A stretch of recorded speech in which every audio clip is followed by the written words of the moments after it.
ஆண்டவருடைய சமூகத்துல பாடுறது ஒரு இனிமையான அனுபவம். எனக்குலாம் ஒரு ஆசை அப்படியே பாடிக்கிட்டே இருக்கணும் அப்படின்னு. ஏன்னா இதெல்லாம் நான் ஆரம்பத்திலேயே நான் ருசிச்சிருக்கிறேன். எனக்கு ஜெபிக்க தெரியாது, ஆனால் அதுக்கு முன்னாடி பாட தெரியும். மணிக்கணக்கா பாடிக்கிட்டே இருப்பேன், முழங்கால் நிற்பேன். அந்த பாட பாட அவருடைய பிரசனம் நம்மளை நிரப்பிட்டே இருக்கும். அதெல்லாம் அனுபவிக்கும் பொழுது பின்னாட்கள் நம்ம வாழ்க்கையில எந்த சூழ்நிலை இடற மாட்டோம். அப்படியே இடர்னாலும் தவறுனாலும் எந்திரிச்சு வந்துருவோம்.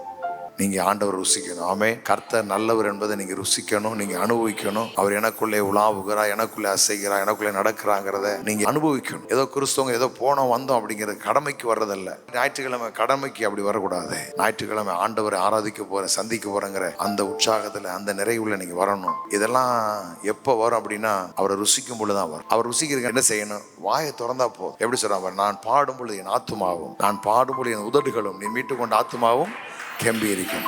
அப்போ ஸ்டார்டிங் எங்கே அப்படின்னு வாயில தான். வாழ்க்கை எப்படி மோசமாக இருந்தாலும் வாயை மட்டும் சரி பண்ணிட்டீங்கன்னா நீங்கள் வாழ்ந்துடலாம்.